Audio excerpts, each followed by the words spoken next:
This story begins as a romance. That is the first lie. A young woman meets someone online, a boy, or at least someone she believes is a boy. He is attentive, he is funny. He knows how to make her feel chosen in a world that often makes people feel replaceable. His name is Kai Fortune.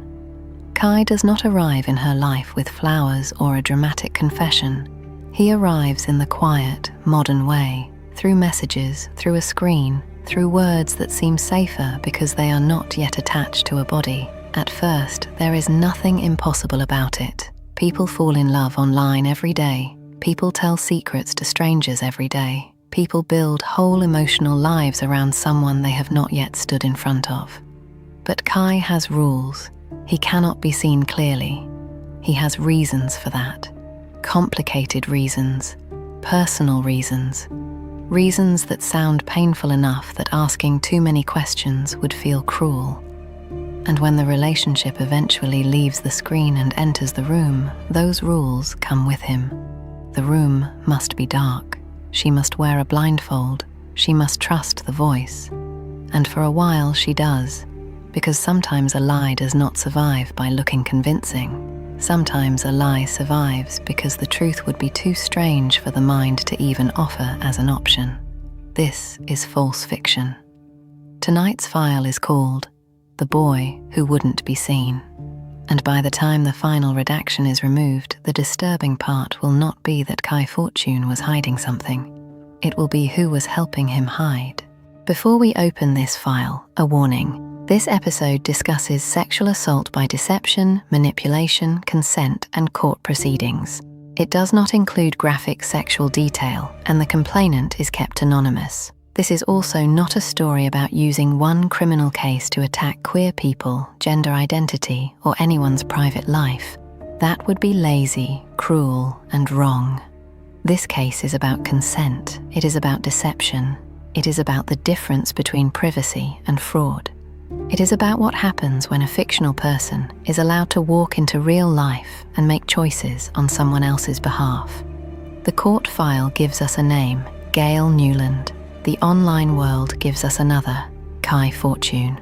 And between those names is a woman who believed she had found love with someone she could never quite see. So tonight, we are going to tell it the false fiction way.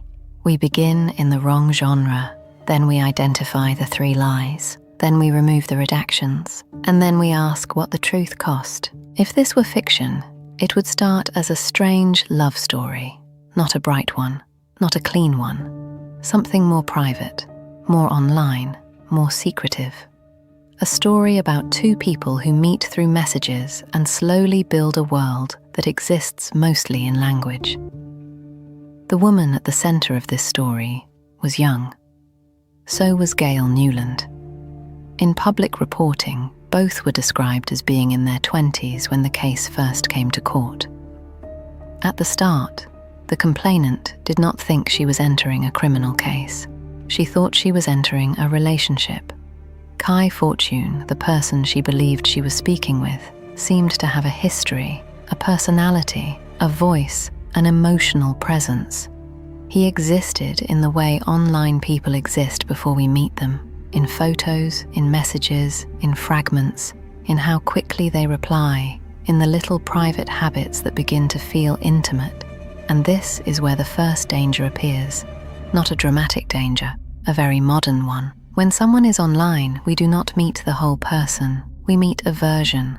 Sometimes that version is honest, but curated. Sometimes it is exaggerated. Sometimes it is a mask. And sometimes, in rare cases, it is not a person at all, it is a construction. But Kai was not an obvious construction to her. He was emotionally present, he talked, he connected, he appeared to want her, and the more she let him in, the harder it became to test the edges of him.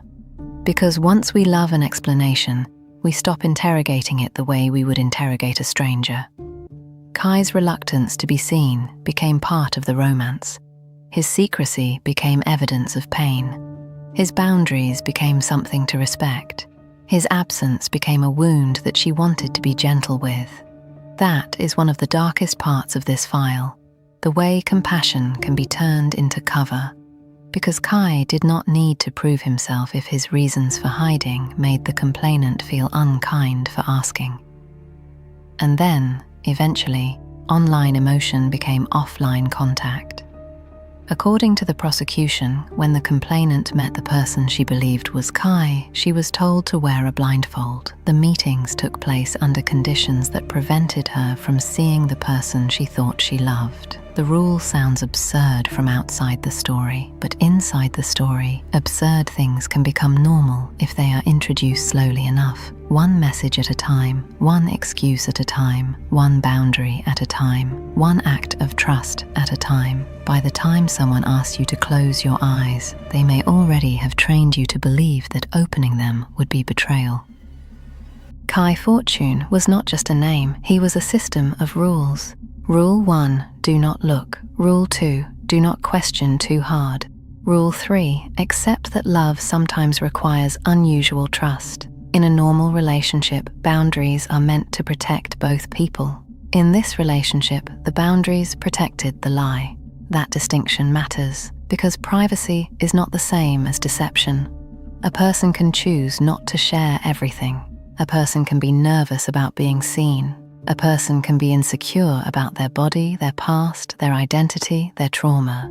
None of that is criminal by itself. But this file was not about ordinary privacy. The prosecution case was that the complainant consented to intimate contact because she believed she was with a man called Kai Fortune. That belief was not a harmless missing detail. It was central to what she thought was happening, and the person behind Kai, according to the prosecution, knew that. There is a particular cruelty in a lie that does not simply invent a character, but recruits the victim's own trust as the lock on the door.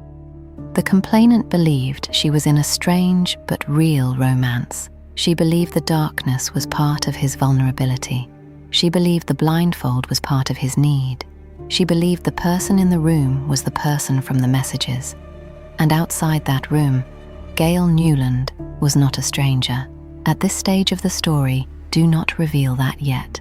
Let the camera sit with the ordinary detail, the friend, the familiar person, the person who could have been a confidant, the person who could listen to the confusion and understand the relationship because she was close enough to the complainant's life to matter. That is the second mechanism of the lie. It did not only have an online body, it had offline access. Think about that. If a stranger invents a fake profile, the lie has to survive from a distance. But if someone close to you invents a fake profile, the lie can breathe inside your real life. It can watch your reactions. It can learn your doubts. It can adjust its story. It can appear in two forms, as the person you are falling for and as the person who seems to stand outside the relationship. That is where this file starts to change genre. It is no longer only a romance. It is a locked room mystery where the person holding the key is already inside the house. Before we move into the three lies, we have to sit with a question that cases like this always create. How could something so improbable continue? That question is tempting because it makes the listener feel safe. It says, I would have known, I would have noticed, I would have ripped off the blindfold the first time. I would never have accepted the rules. But that kind of confidence misunderstands how grooming, manipulation, and emotional dependency can work. A lie this strange does not usually arrive fully formed. It arrives in pieces. First, a message, then a feeling, then a reason, then an exception, then a rule, then another rule. Each step is strange enough to be remembered, but not always strange enough to destroy the connection. And once the connection exists, the target is no longer judging an abstract scenario. She is judging someone she believes she knows. That is why this case belongs inside false fiction. It demonstrates one of the most disturbing things about deception. The lie does not have to defeat intelligence. It only has to defeat suspicion. If the story is wrapped in vulnerability, suspicion starts to feel like cruelty. If the rule is framed as trauma, questioning the rule starts to feel like harm. If the person seems wounded, asking for proof starts to feel like abandoning them. That is how a fiction survives in real life. It does not simply pretend to be true. It teaches the other person that seeking the truth would make them the villain. This is why we do not tell this file with a smirk. The mechanics may sound bizarre from the outside, but inside them is a familiar human vulnerability, the need to believe that the person asking for trust deserves it. And the more the complainant trusted Kai, the more power Kai had to define what trust was supposed to look like. In this story, trust looked like darkness. Trust looked like silence. Trust looked like accepting a body without seeing a face. And then the truth asked for its own evidence. Every false fiction file has a structure. Not every lie is equal. Some lies are decorative, some lies are defensive, and some lies are load-bearing. Remove them, and the entire story collapses. In this case, there were 3 load-bearing lies. Lie 1, Kai Fortune was a man. This was the lie that made the relationship possible. The complainant believed she was communicating with and later meeting a male partner. Public reporting says the Kai persona used material connected to a real American man, creating the visual impression of an actual male identity. But images are not identity. A photograph can be borrowed, a video can be misused, a face can be stolen from one life and turned into the doorway of another. And when a borrowed face is combined with emotional intimacy, the result can feel more convincing than a stranger standing in front of you. Lie 2. The blindfold protected Kai. That was the emotional genius of the deception. The thing that protected the liar was presented as the thing that protected the vulnerable person. The complainant did not think she was being denied the truth. She believed she was being asked for patience, sensitivity, and trust. That is why this file is so unsettling. The blindfold was not just a piece of fabric, it was a story device. It turned seeing into betrayal and not seeing into love. Lie 3. Gail Newland was separate from Kai. This is the lie that makes the case feel impossible when you first hear it, because the person behind Kai was not simply a stranger hiding behind a fake name. The prosecution said she was a close friend of the complainant, someone who had access to the victim's emotional world, someone able to exist beside the relationship while also controlling it from inside. At this point, if you are watching, you may be trying to find the moment where the lie should have failed. The voice, the body, the conversations, the logistics, the risk, the repeated meetings, the idea that someone could keep 2 identities alive for so long. But that is what people misunderstand about deception. They ask, how did the victim not know? The better question is, how much of the truth was deliberately engineered to be unknowable? The victim was not investigating a suspect. She was trusting someone she believed loved her. That is the whole architecture of the crime. Every lie has a maintenance cost. The bigger the lie, the more rules it needs. The more rules it needs, the more fragile it becomes. And eventually, one ordinary physical detail can do what logic could not. Public accounts of the case describe the moment the complainant realized something was wrong during one of the encounters.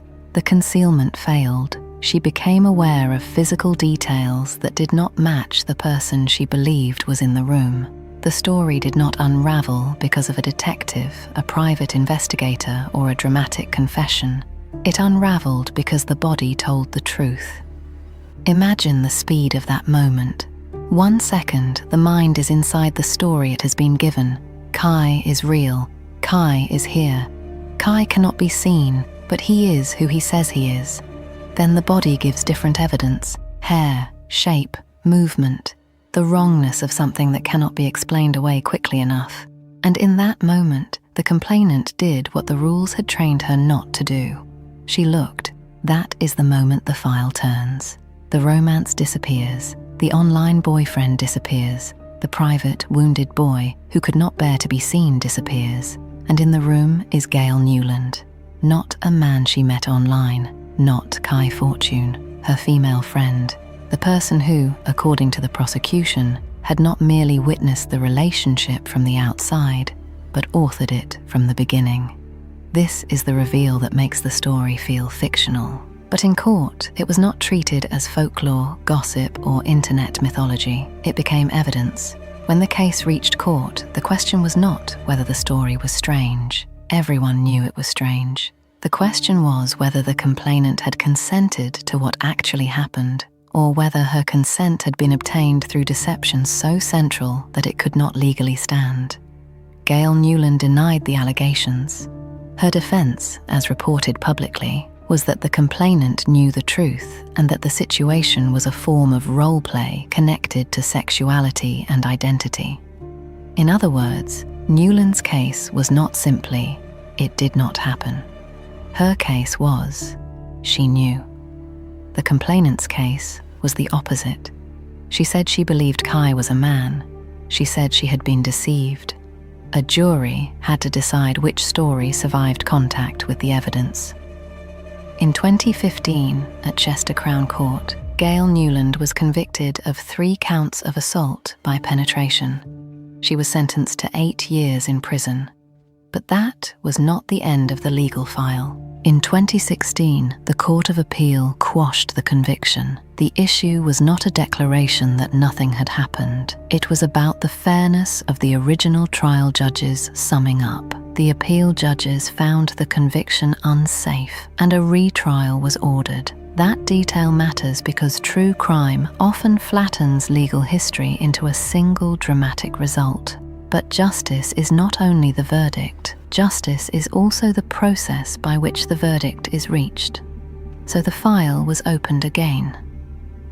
At the 2017 retrial at Manchester Crown Court, Gail Newland was again found guilty of 3 counts of assault by penetration.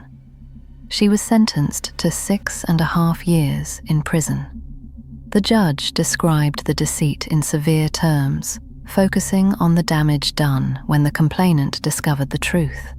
And that is where the case becomes larger than its strange mechanics. Because beneath all the internet headlines, beneath the sensational language, beneath the shock of the disguise and the blindfold, there is a simpler legal and moral question. What exactly did she agree to? Consent is not a magic word that floats above reality. Consent attaches to circumstances, to knowledge, to the person, to the act, to the truth as the consenting person understands it. If the person in the room is not the person you agreed to meet, the law may have to ask whether consent was ever real in the first place. This is the part of the file where the redaction has to be handled carefully, because cases like this can be misused. Some people use them to turn gender identity into suspicion. Some use them to mock queer lives. Some use them as proof of whatever prejudice they already carried into the room. False fiction is not doing that. The issue in this case was not that someone had a private identity, a complicated sexuality, or a painful relationship with their own self. Human beings are complicated. Desire is complicated. Shame is complicated. The closet, for many people, has been a place built by fear and enforced by other people's cruelty. But deception is not the same as privacy, and pain does not give a person permission to turn another human being into a prop inside their invented life. That is the boundary this episode has to keep visible. There is a difference between saying, "I am not ready to tell you everything about myself," and constructing an entire false person so another person will make choices they would not otherwise make. There is a difference between role play that both people understand and a deception one person says they never agreed to. There is a difference between protecting yourself and removing someone else's ability to choose. Those differences are not small, they are the whole case. And if this story feels like fiction, it is partly because fiction often gives the deceiver a neat motive. Revenge, greed, power, a single clean reason. Real life is messier. Newland's public story involved claims about struggling with sexuality and identity. Legal commentators debated how the case fit into broader questions about gender, deception, and consent.